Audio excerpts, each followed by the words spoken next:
Hello, what's up guys? For today's video, mayroon pa akong ituturo sa inyo na isang tricks kung paano natin papapagalaw ang mga drawing ng ating mga anak-anak na katulad nito. Yan, nakikita nyo guys, yan drawing ng bata. So, papagalawin po natin siya para ganahan naman po sila mag-drawing at makapag-discover pa ng mga gandang drawing. So, gusto nyo mong malaman? Tara, simulan natin. So, dito nga guys, pumunta lang po tayo sa ating Google Chrome. So pagka dito nga po tayo, pumunta tayo dito sa search bar.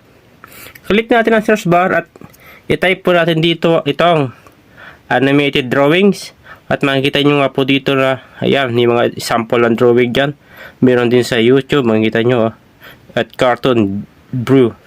So open nga po natin itong sa taas, itong Sketch Meta Demo Lab. Click natin to.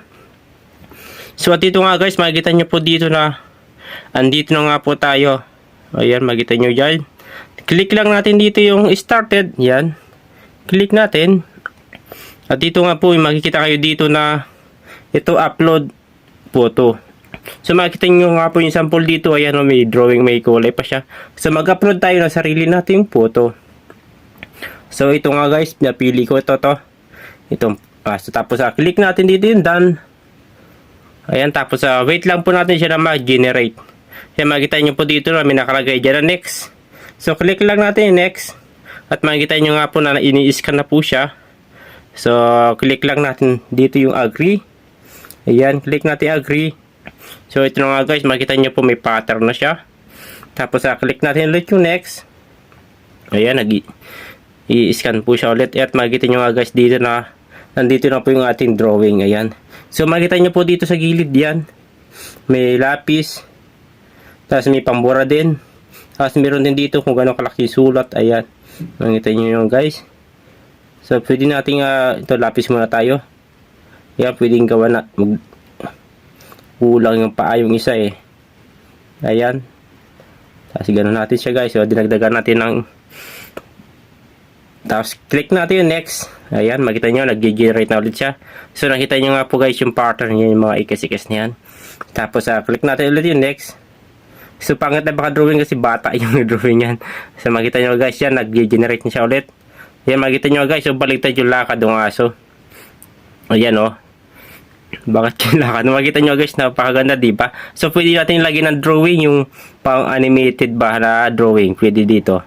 Makita nyo guys, pwede natin click yung pics. O pwede rin tayo dito. Dito sa baba, makita nyo guys dyan. Ito, sumasayaw-sayaw. O, click natin sumasayaw-sayaw. Ayan, makita nyo yan, nagsasayaw-sayaw siya. Diba, umagalaw-galaw ang buntot, nakakatuwa. So, hanap pa tayo dito sa baba kung anong gusto nating galaw ang gawin natin. So, ito, nagti-tiktok. Try natin ito, nagti-tiktok. Ayan, nag-generate na po siya nga ulit. Ayan. So, nakita nyo, nagti-tiktok siya, gumagalaw-galaw. So, mas maganda siguro nito is may kulay siya para buhay na buhay. So, meron dito yung dance. So, may funny. Ayan, funny yan. May walking. Ayan, pili lang tayo dito. May jumping. So, try natin itong jumping.